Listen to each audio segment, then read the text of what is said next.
Okay. Write down the sum. Kilo.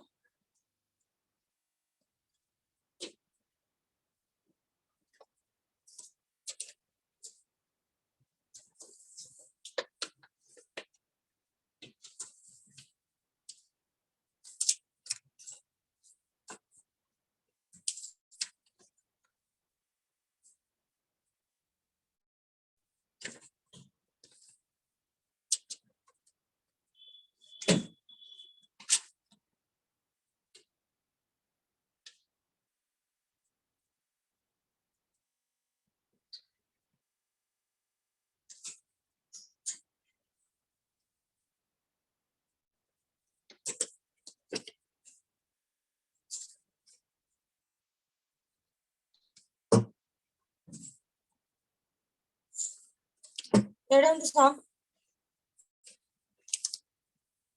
A satellite is, लिख रहे हो ना sum? Yes.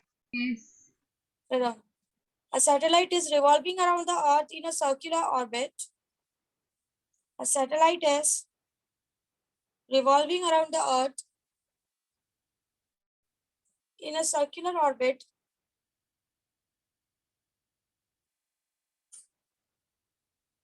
A satellite is revolving around the Earth in the circular orbit.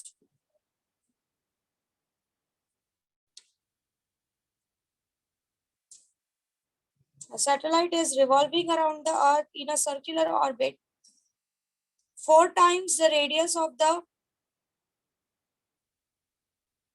4 times the radius of the parking orbit.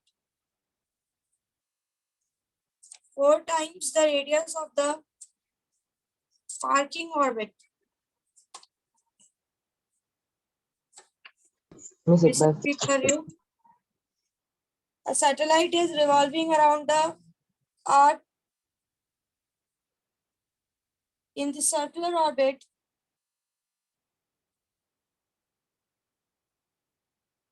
4 times the radius of the parking orbit.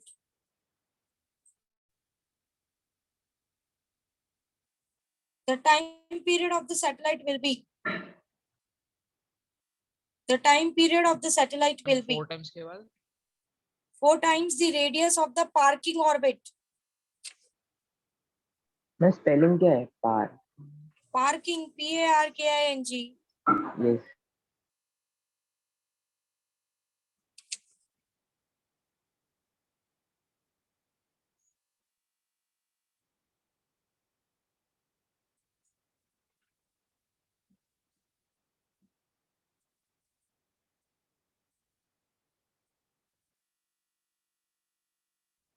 Ma'am parking orbit क्या लिखे?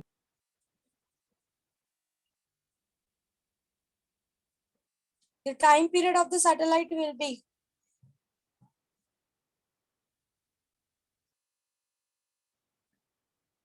the time period of the satellite will be.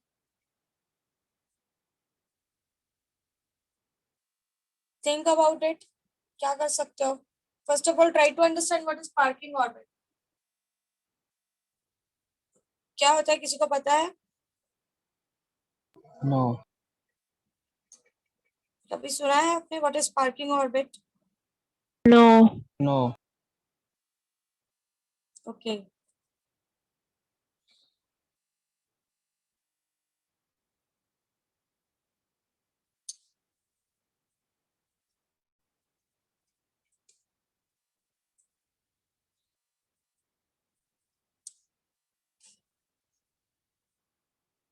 So parking orbit is your actually temporary orbit जिसमें आपके satellites launch किए जाते हैं. और parking orbits में like it's a temporary orbit. Temporary orbit मतलब वो एक ऐसा ऑर्बिट होता है, लाइक अगर समझो ये अर्थ है, ठीक है, यहाँ पर ये सैटेलाइट है, ये इसका पार्किंग ऑर्बिट है. पार्किंग ऑर्बिट का कंडीशन ये है कि पार्किंग ऑर्बिट में सैटेलाइट को एक दिन लगता है पूरा. It requires 1 day. It requires 1 day to complete the 1 revolution. Parking orbit एक टेम्पररी ऑर्बिट होता है जिसमें सैटेलाइट को लॉन्च किया जाता है, उसके बाद धीरे धीरे उसका रेडियस बढ़ाया जाता है। तो उस रेडियस में घूमने के लिए उसको टोटल टाइम पीरियड 1 डे का लगता है। This is parking orbit. So parking orbit का मतलब कुछ और नहीं है, it's just a temporary orbit जिसमें time period of the satellite is 1 day. ये बात आप लिख के ले लो। Time period of satellite is 1 day in parking orbit.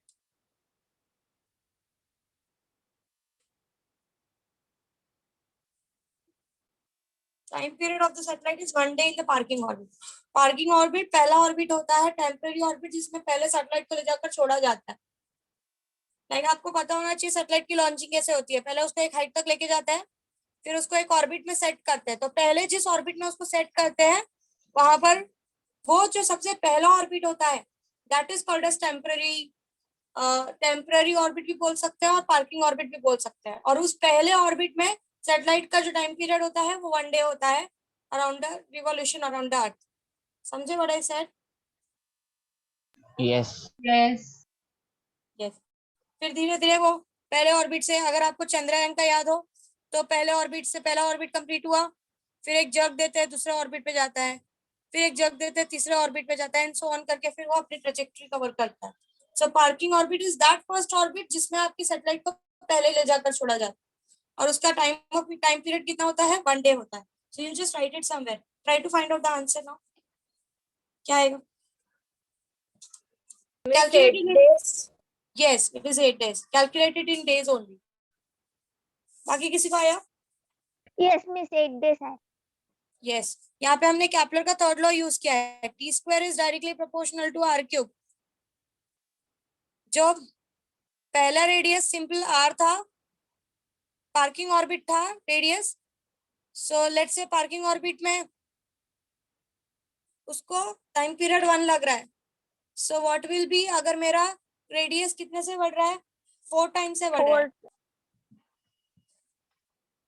So what will be the parking orbit का टाइम पीरियड? कोई मुझे बताएगा कैसे किया? Miss T1 equal to 1 day लिया और T2 फाइंड आउट करना है।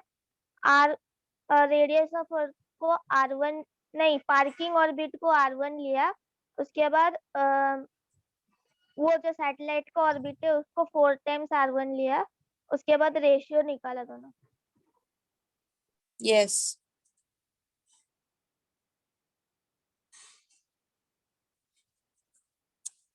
So T1 square is equals to R1 cube. ये ऐसा मत लो, T1 square upon R1 cube is equals to constant. Then T2 square upon, इसको R2 ले लेते हैं, R2 square is equals to constant. Take the ratio. So T1 square upon R1 cube divided by T2 square upon R2 cube. That will be again equals to constant. So अगर आप इसको simplify करोगे, so simply it will be T1 square upon R1 cube multiply by R2 cube upon T1 T2 square. T1 by T2 को साथ में लेकर आओ. This is the step I am giving you.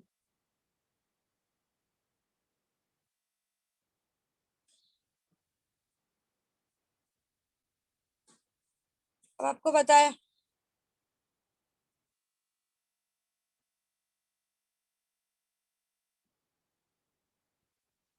मैं इसको यहाँ भेज रही हूँ, तो ये यहाँ पे आके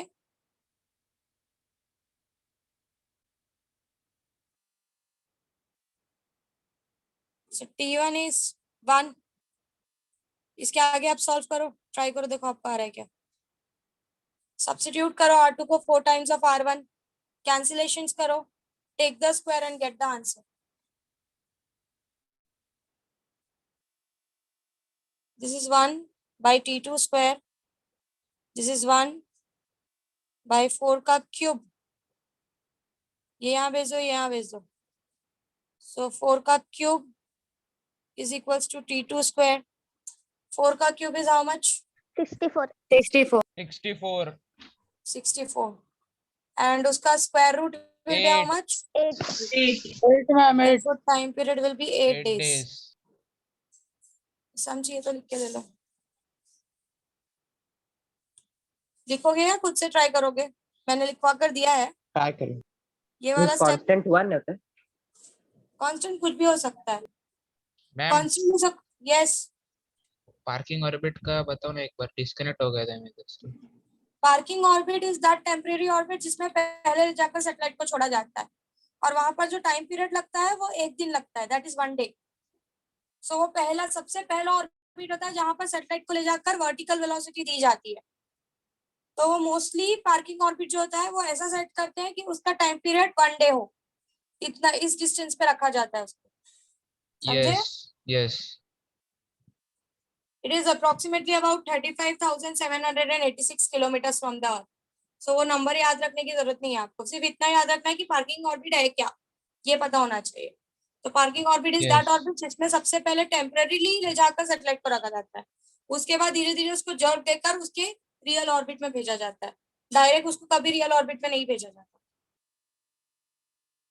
ये आपको यस मैम समझा. MHCT या JEE में आने वाले क्वेश्चंस में से एक. ये कर लो, फिर हम लोग सेकंड क्वेश्चन करते हैं and then we will move ahead with the new topic.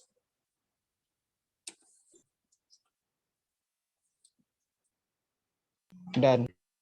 Done. Write down next question. बाकी सबका भी हो गया? समझा सबको सम क्या है? सम यस समझा Yes. सबको?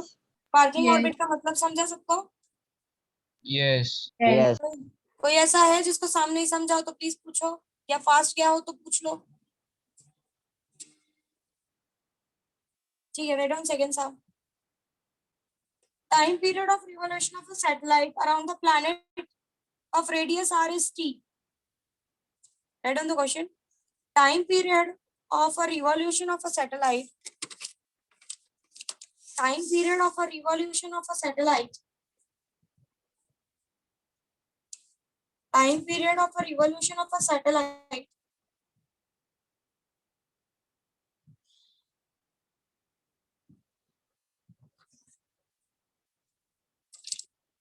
around a planet of radius r is t. Time period of a revolution of a satellite around a planet of radius r. Capital R is capital T. Time period of a revolution of a satellite. Time period of a revolution of a satellite around a planet of radius capital R is capital T. Of radius capital R is capital T.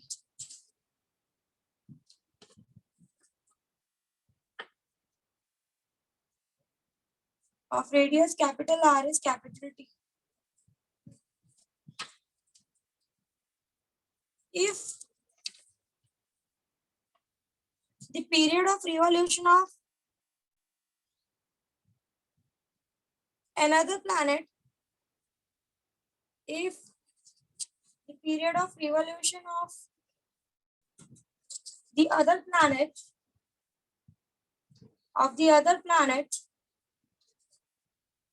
if the period of revolution of the other planet of the other planet is 3 times of capital R, if is 3 times of capital R, calculate the time period of the new planet. Calculate the time period of the new planet. Question repeat करो या लिख लिया सबने? Ma'am repeat if the period से repeat करो ना. If the period of revolution of another planet is 3 times of capital R, calculate the time period of the new planet. Calculate the time period of the new planet.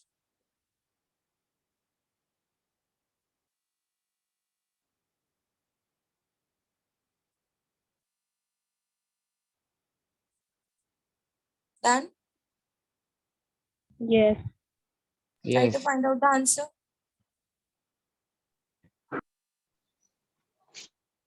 Give the answer in the terms of T.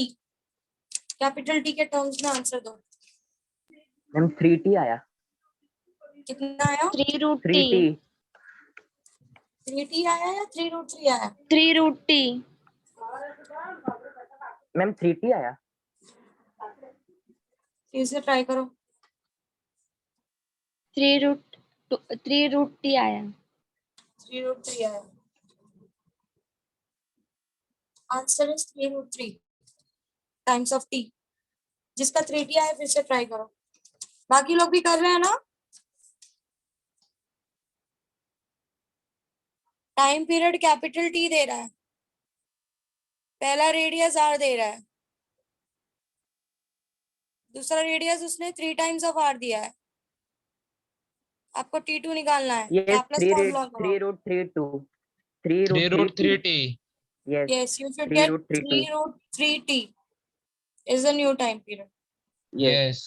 बोला. कोई है जिसको नहीं आया ये?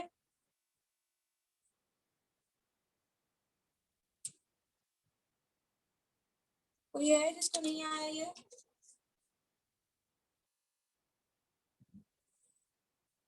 No one is there. सबको आया? बोलो बच्चों. मैम सॉल्व करो ना Yes. एक बार. सॉल्व कर रहे हो? ठीक है करो. सॉल्व करो ना मैम, आप करो. अरे ये सिंपल तो है. अभी तो कैसे पीछे ऐसे ही सॉल्व किया.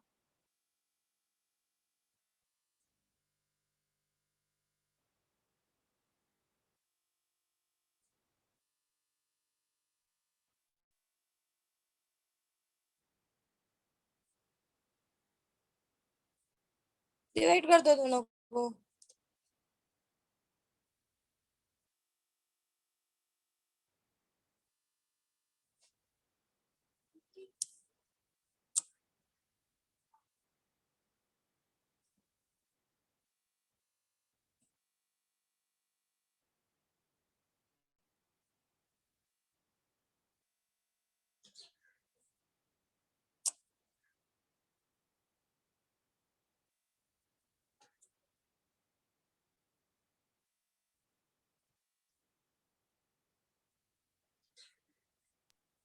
मैम 27 आएगा ना. Taking square 3 root. Cube. 3 cube. Okay हाँ इट इज 27. ध्यान नहीं दिया मैंने. Sorry. I thought it is square. So now taking square root.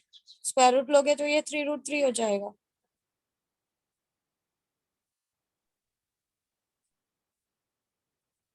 That's all.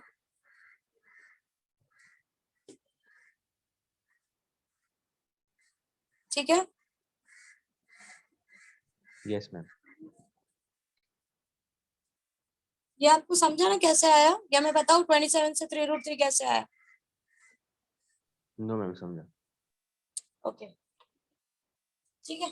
Let's move to the new topic. Give the heading as. और you want to do one more sum? Yes, miss. A question. You want to do one more sum? Yes. Yes, yes. Yes. Okay. Draw the graph. Write down the one more sum. Draw the graph. ये आपको दिमाग लगाना. That represents that represents motion of planet around the sun. Motion of planet around sun.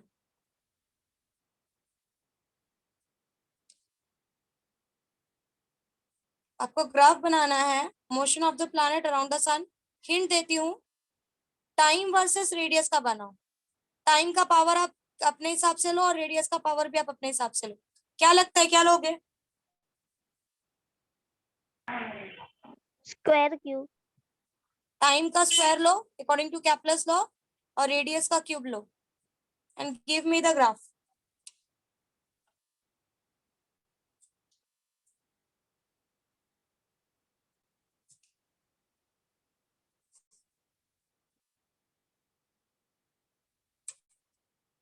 What do you think? What will be the graph? Ma'am Miss, straight line rising passing graph. Through straight line origin. Passing through origin. Rising graph आएगा. कैसा? ऐसा, ऐसा no, या ऐसा? No ऐसा no ऊपर origin straight से line graph. Passing through Origin. Origin. Yes, क्योंकि t square is directly proportional to r Yes. cube and t square upon r cube constant है. कांस्टेंट है. Yes. So अगर ये कांस्टेंट है इसका मतलब हर का रेशियो आपका सेम आना चाहिए. So you will get a, like if you are at 0, if you are at 0 you will get it at 0. So this is how it goes.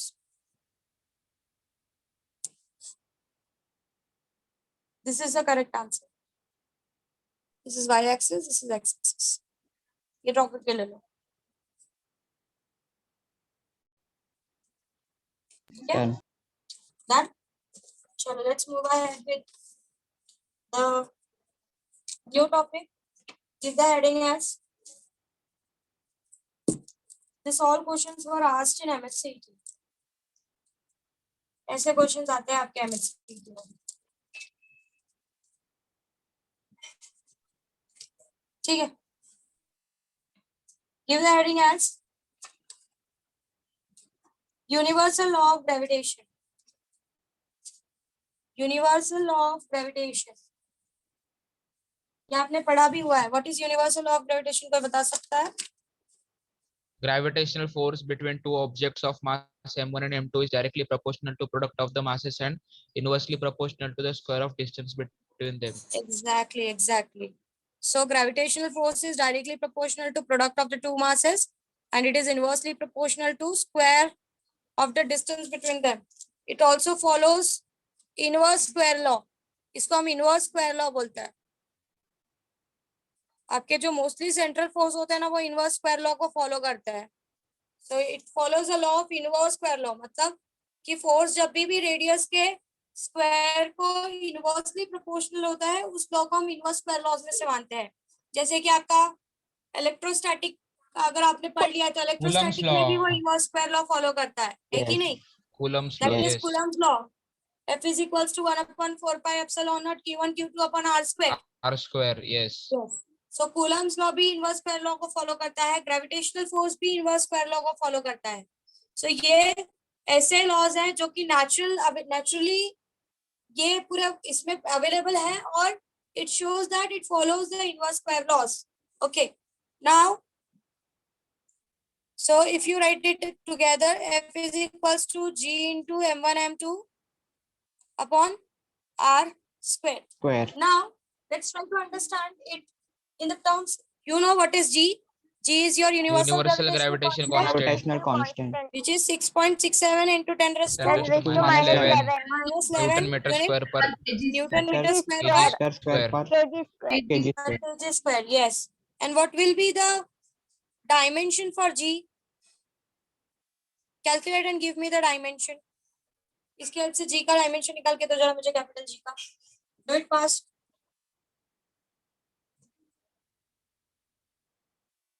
Newton metre square upon KG square. अच्छा मैं dimension पूछा, unit नहीं. L3 m minus Okay. 1 t L3m minus 2. 1 t minus 2. ठीक है, तो याद रखने की जरूरत नहीं है, इससे हम लोग निकाल सकते हैं. अभी देखो कैसे निकाल सकते हो. फोर्स का आपके पास अगर डायमेंशन है तो वो डाल दो, m1 का डायमेंशन इज मास, m2 का dimension is also mass, r का डायमेंशन इज l2 क्योंकि l स्क्वायर है, r स्क्वायर है। सबको ये साइड लेके जाओ, g को अकेला कर दो एंड गेट द डायमेंशन। समझा सबको कैसे डायमेंशन निकालना है? Yes. yes. एनीवन हियर जिसको नहीं समझा है कि डायमेंशन कैसे निकालते हैं?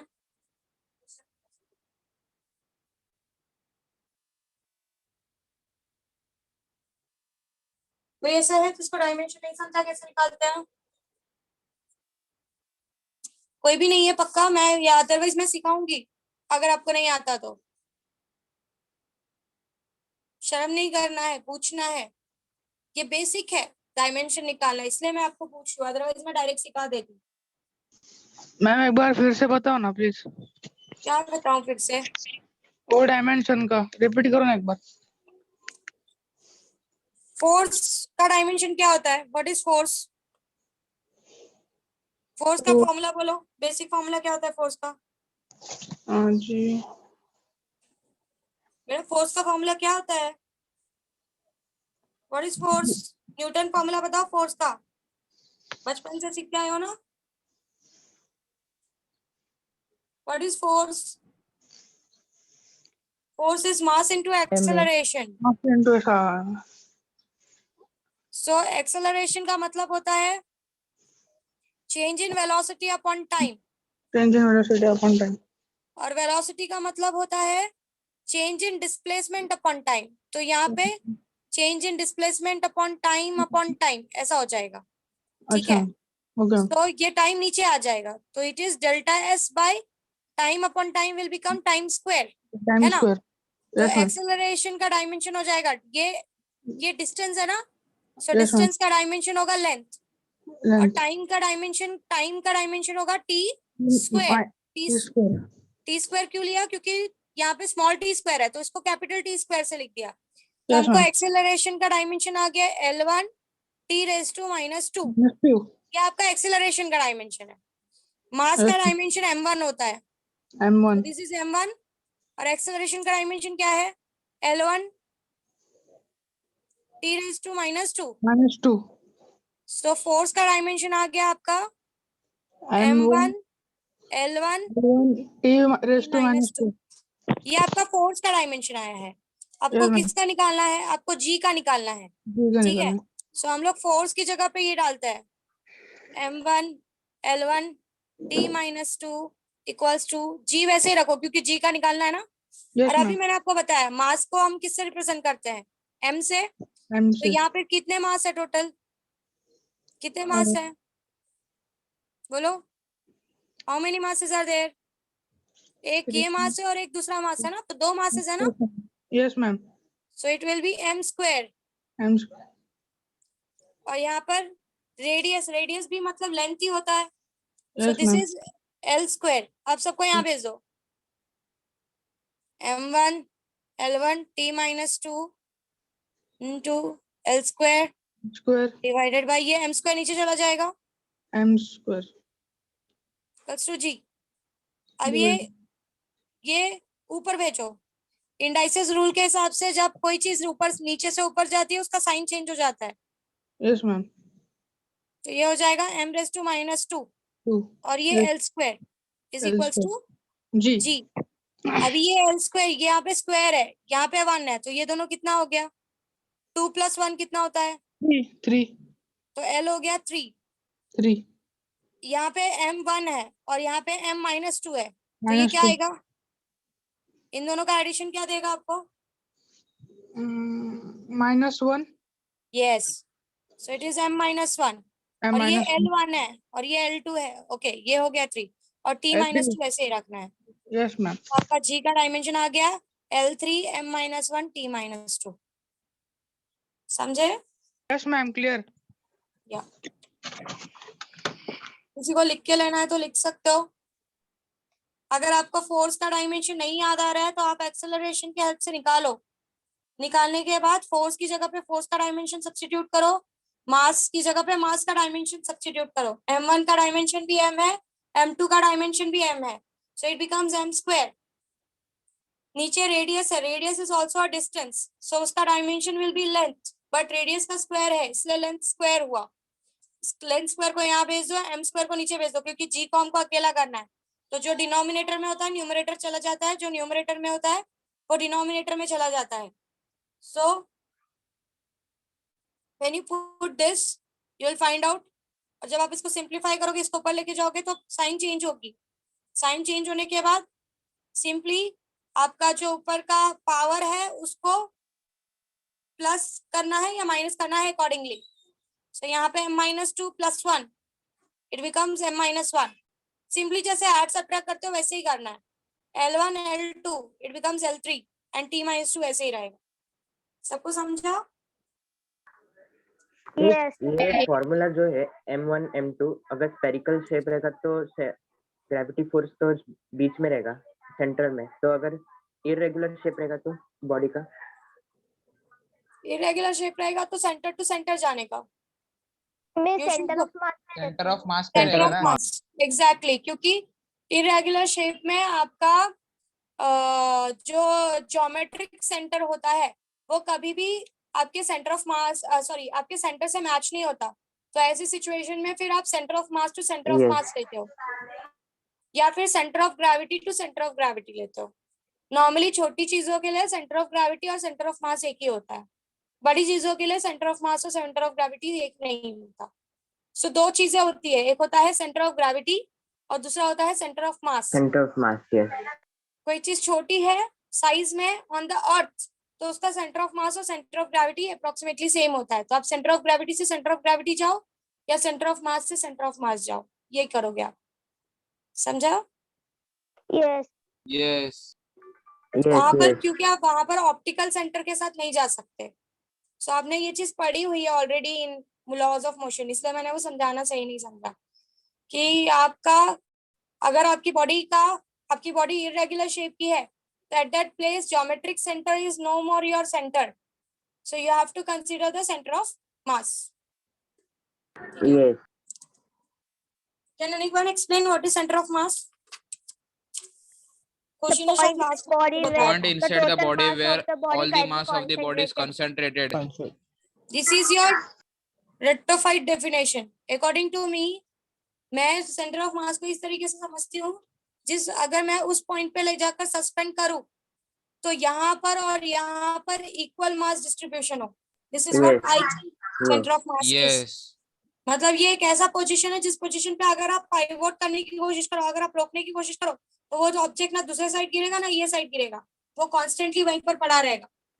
ठीक है, so this is what line को according to क्या me. बोलते हैं? हाँ, लाइन को क्या बोला? बोलते हैं जिसमें ये रुकता है? लाइन को क्या बोलते हैं? लाइन को कुछ नहीं बोलते, लाइन को सिर्फ हम ये बोलते हैं that हमें that प्लम particular लाइन है point, ना। you can say that it is a line of action, line of action के नाम से भी इसको जाना जाता है, and you can say that it is a line passing through the center of mass, that's all, ऐसा ही बोला जाता है। यस। ठीक है, चलो आगे बढ़ते हैं। Let us say, let's try to understand the gravitational law, that is law of gravitation in vector form. समझो there is two object over here, ये मैंने ग्राफ बनाया है, this is my x axis, this is my y axis and this is my z axis. I can change the axis according to me. ऐसा जरूरी नहीं है कि कहीं पे एक फिक्स्ड एक्सिस बना दिया तो वही एक्सिस हमेशा। आपने मोस्टली इसको x पढ़ा है, इसको y पढ़ा है, इसको y पढ़ा है और इसको z पढ़ा है, तो एक्सिस आपके हाथ में, आप एक्सिस को चेंज कर सकते हो कि किसको आपको x देना है, किसको आपको y देना है, किसको आपको z देना है। So this is my m1, this is my m2, मैं दोनों को सेंटर से ज्वाइन कर रही हूँ।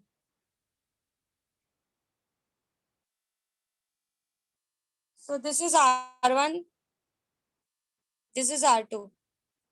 बताओ according to vector notation, how you will write the R1 and R2 together? R2 minus R1 Vector है वो notation. M1 M2 के बीच का। So this plus this will give you according to the vectors. अगर आपको याद हो Yes. This plus this gives you this. Yes. ठीक है? This plus this will give you this. So your R1, this is, अगर आप इसको देखो तो R1 minus R2, क्योंकि ये दोनों opposite direction में जा रहे हैं ना, this Yes. will be the vector between these Yes. two. That is how you will represent. What do you think how you will represent?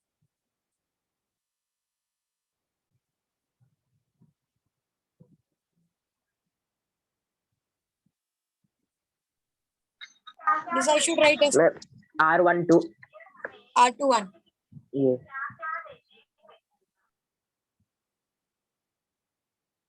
Vector notation याद है कैसे लिखते थे? So this is your R21. So R21 is given by R1 R1 minus minus R2. sorry, I have written wrong. It is R2 minus R. R2 minus R1. Yes.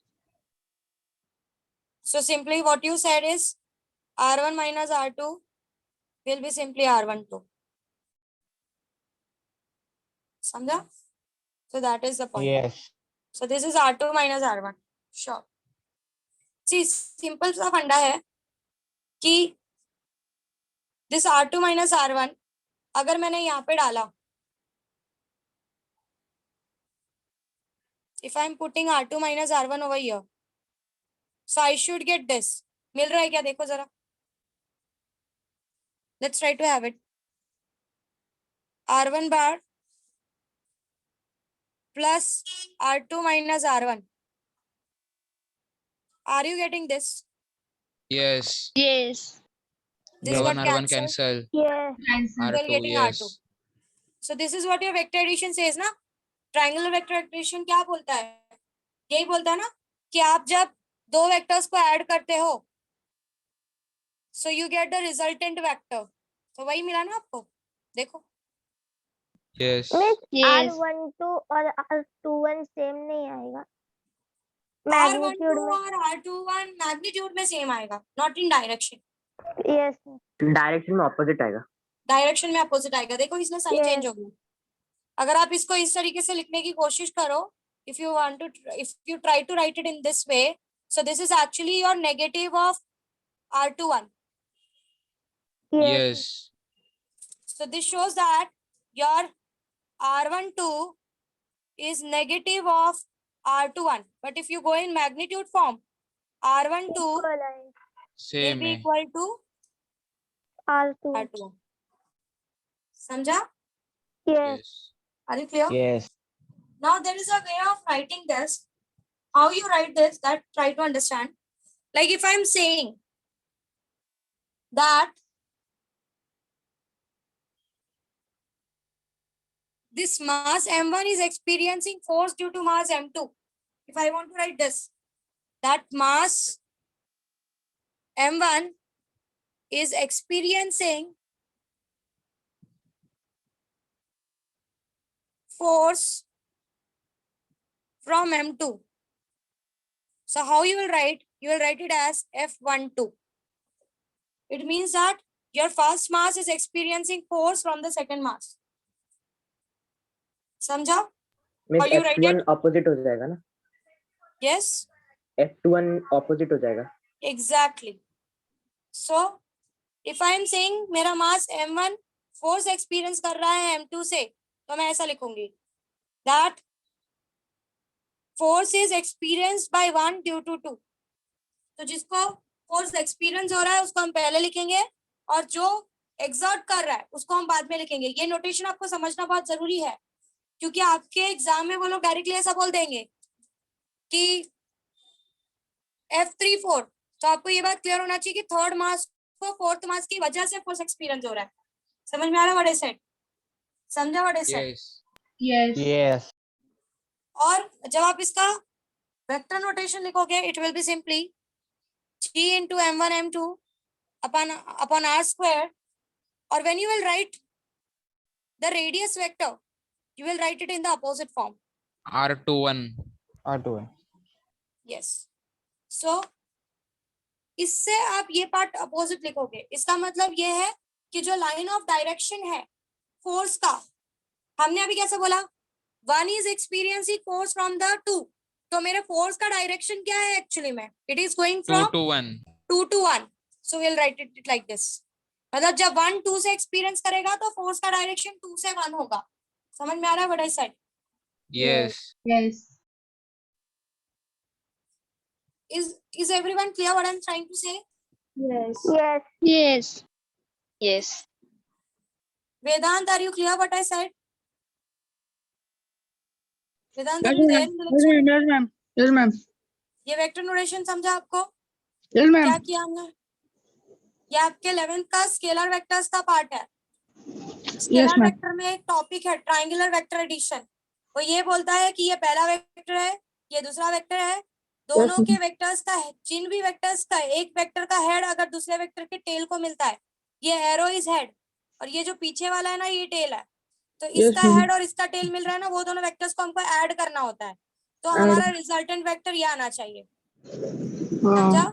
Yes, ma'am. Yes, clear. तो हमने इसको R1 लिया है, इसको R2 लिया है. तो R2 हमारा लिया. ये ऐसा कुछ होगा कि अगर मैं इन दोनों को ऐड करूं तो मुझे R2 आना चाहिए. तो मैंने उसको R2 माइनस R1 ले लिया, जिसको हम Yes. रिप्रेजेंट करते हैं R21. R21. तो आप अगर R2 माइनस R1 को R1 के साथ ऐड करोगे तो आपको R2 मिल जाता है. So my means this is correct. Yes, समझा? ma'am. Yes, अब ma'am. ये Yes, जो clear. मैंने पढ़ा है ये एकदम नई चीज है, कुछ नया कुछ पुराना नहीं पढ़ा है. मैंने ये कहा कि फोर्स अगर 1 पे लग रहा है 2 की वजह से तो हम उसको लिखेंगे F12. जिस पे लग रहा है उसको पहले रखेंगे और जो फोर्स लगा रहा है उसको सेकंड पे रखेंगे. But Yes, since ma'am. Force का डायरेक्शन क्या है, 2 से 1 की तरफ जा रहा है ना, 2 Yes, से yes. 1 को लग रहा है, इसलिए डायरेक्शन हमने R21 से रिप्रेजेंट R2. किया है. मैम ये तो आपको ऑपोजिट. शायद मैम ये Yes. ऑपोजिट होता है ना, ये R12 देखो आपने ऊपर लिखा देखो, हाँ अपोजिट होता है. ऑपोजिट होता है ना वो, मतलब इज इक्वल टू जाके. हाँ हाँ यस मैम. ठीक है स्टूडेंट्स, आपको ये समझा मैंने क्या कहा? ये चीज क्लियर है? Yes. अगर फोर्स 1 Yes. को लग रहा है 2 से तो आपका सिंपल है, फोर्स का डायरेक्शन कहाँ से कहाँ आ रहा है? Think about it. 2 force to का 1. डायरेक्शन कहाँ से कहाँ आ रहा है? 2 से 2 1. to 1. इसीलिए ये R21 फॉर्म में लिखा है. तो ये बात आपको याद रखनी है. ये Yes. आपका एमसीक्यू में आता है. वो लोग उल्टे फुल्टे नोटेशंस में दे देते हैं. बोलो, कोई कुछ पूछा या आगे बढ़ू? अच्छा मुझे बताओ, अगर force experience by second particle due to first particle होगा तो कैसे लिखोगे? G M1 M2 upon G R M1 square M2 R1 upon 2 R bar. square R1 R1 2 bar. cap. R12. R1 2 2 bar. Yes. है ना. अगर मेरे को Yes. R12 को R21 से रिप्लेस करना है तो मैं क्या करूंगी? F2. Negative sign. Minus R21. Yes, it will be minus R21. So your F12 अब ये एक्चुअली में किसका फॉर्मूला हो गया? अगर मैं नेगेटिव साइन को साइड कर दूं ये पूरा फॉर्मूला किसका हो गया? F12. F12. So F21 is minus of. Minus F12. F12. So ये बोलता है कि दोनों मासेस पे फोर्सेस लगेगा पर दोनों के डायरेक्शंस क्या होंगे? अलग अलग. Opposite. Opposite. समझा आपको? ये चीज समझ Yes. सकते हो? Yes. So this is your vector notation. आपको ये चीज याद रखनी है कि अगर Fij बोला है इसका मतलब ith पार्टिकल को फोर्स लग रहा है किसकी वजह से? Jth particle. किसी को ऐसा है जो नहीं समझाओ या फास्ट क्या हो तो पूछ सकते हो या हम लिख के ले लें? Yes. ओके चलो लिख लेते हैं. ओके एक और बात, आपके शायद नोट्स में अगर इस बार के नोट्स में करेक्शन किया हो तो मुझे पता नहीं. लास्ट टाइम के नोट्स में यहाँ पर उन लोगों ने थोड़ी गड़बड़ की थी. तो आपका टेक्सचुअल पार्ट करेक्ट है तो आप लोग ये वाला पार्ट प्रेफर करना एग्जाम में लिखने के लिए. अगर नोट्स वालों ने करेक्शन किया होगा तो दैट इज ओके, फिर आप वही प्रेफर कर सकते हो क्योंकि फिर वो सेम हो जाएगा आपके टेक्स्ट बुक जैसा. बट यहाँ पर आपका टेक्स्ट बुक राइट है और नोट्स में थोड़ी मिस्टेक है तो वो चीज आप देख लेना या फिर मेरे नोट्स प्रेफर कर लेना. ठीक है?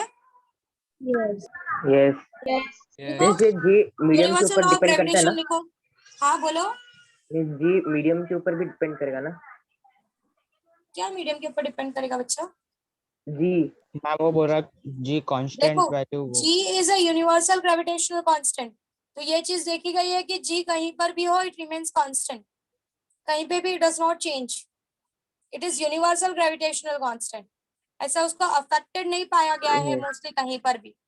Whether you are in the space, whether you are on another planet, whether you are on the moon, everywhere it is found that G value is to be constant. इसलिए उसका नाम सिर्फ constant नहीं रखा गया, universal gravitational constant रखा गया. समझा? Yes, yes. Forces can get affected because of the radius and because of the masses, but G is going to be constant everywhere. Yes, समझा. Okay, write down universal law of gravitation. जरा लिख के लो. अभी किसी ने repeat किया था ना, खुद से ट्राई करो लिखना.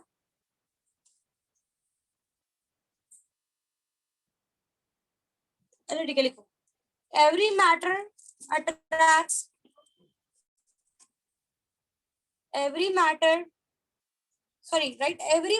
of a matter attracts. Every particle of a matter attracts. Every particle of a matter attracts every other particle of the matter. Every particle of the matter attracts. Every particle of the matter attracts every other particle of the matter. Every other particle of the matter. Every other particle of the matter with the force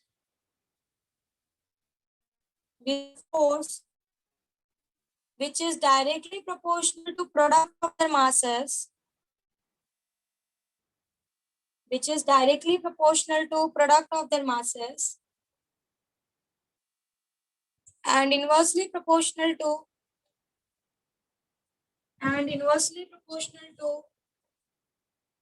slow बोलो ma'am. अच्छा ये बोला हुआ statement है इसलिए फटाफट बोल रही थी. ठीक है, लिखो. Every particle of matter attracts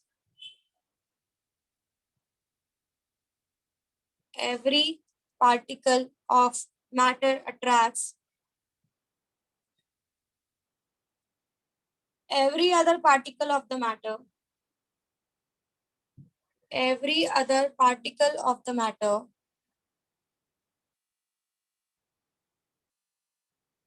every other particle of the matter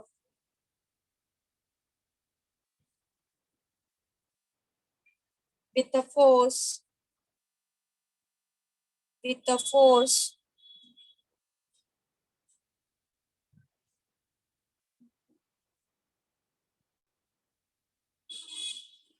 which is directly proportional to product of their masses, which is directly proportional to product of their masses and inversely proportional to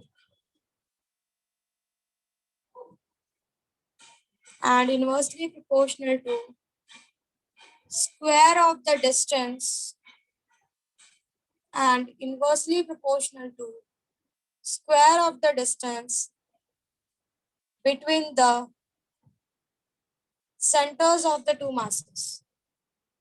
Between the centers of the two masses. Between the centers of the two masses. You clear? Yes. We're done. Write down next. Let M1 and M2. Let M1, small m1 lena. Let small m1 and small m2. Let small m1 and small m2 be. Let small m1 and small m2 be the two masses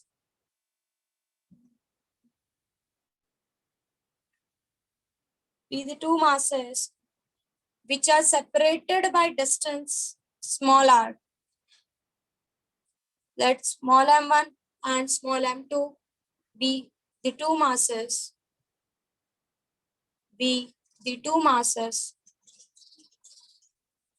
which are separated by distance,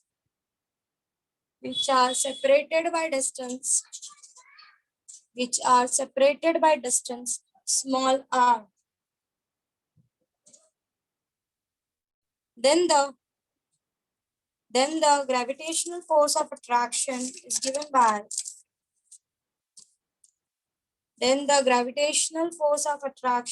given by ये लिख के लो as it is जैसा लिखा है, इतना हो जाए तो बताना.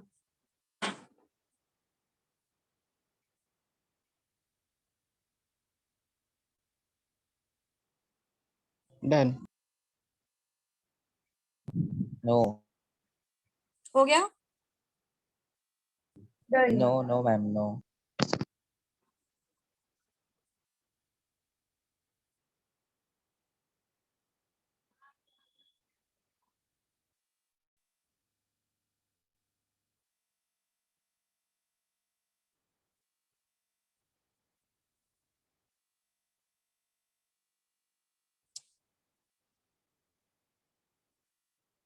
ये जी लिखोगे तो यहाँ पर लिखना जी इज यूनिवर्सल ग्रेविटेशनल कांस्टेंट.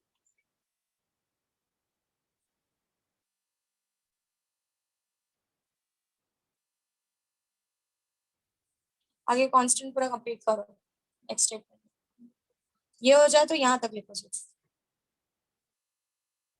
ये नहीं लिखना है.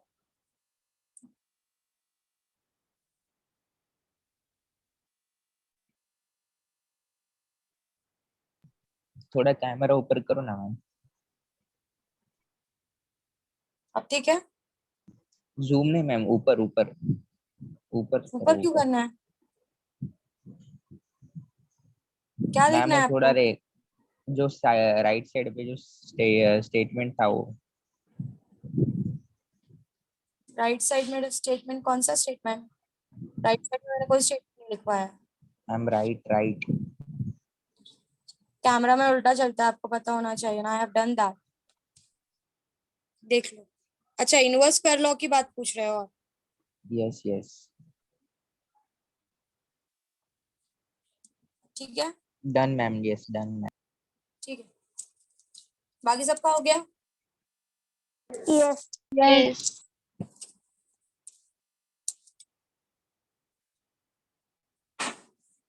नाउ ड्रॉ दिस एंड ये लिख के लो.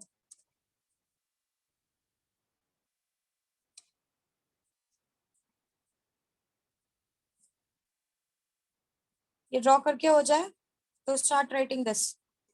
यहाँ तक हो जाए तो बताओ मुझे.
उतना पार्ट हो गया था ना सबका?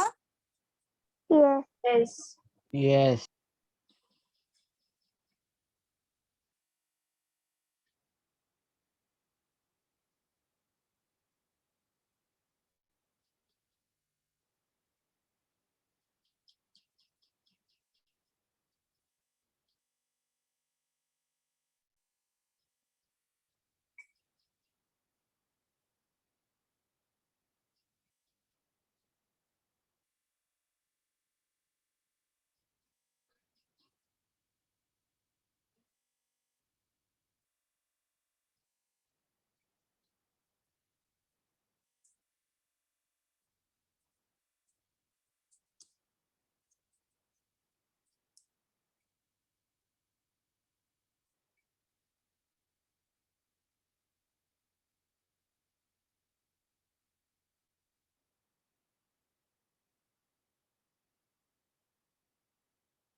represent it in the unit vector form.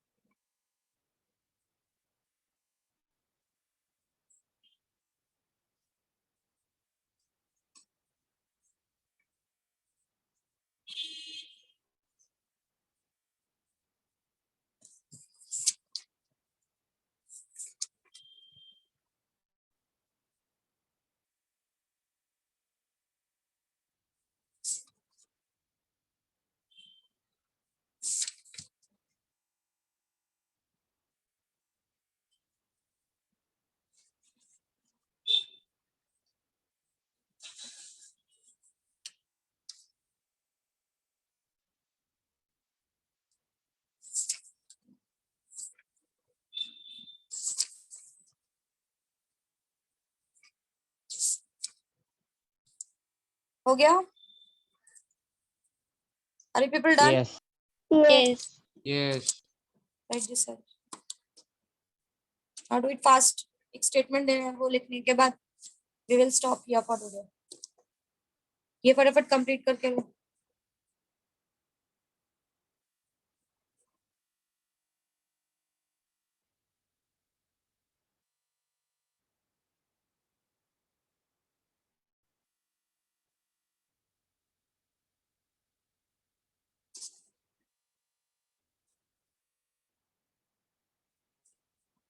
हो जाए तो बताओ.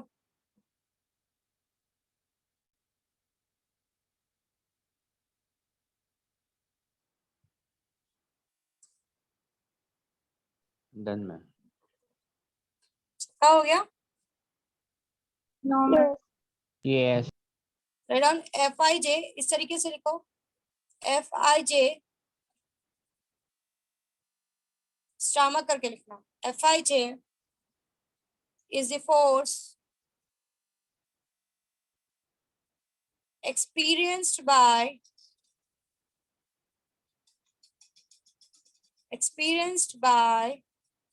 ith particle from jth particle. इसको डबल अंडरलाइन करके रखना क्योंकि ये बहुत जगह यूज होने वाला है. Experienced bye ith particle from the jth particle. ये आपने इलेक्ट्रोस्टैटिक्स में भी सीखा हुआ है. Coulomb's law in vector form, वहां पर भी Yes. आपको ये चीज है. Yes.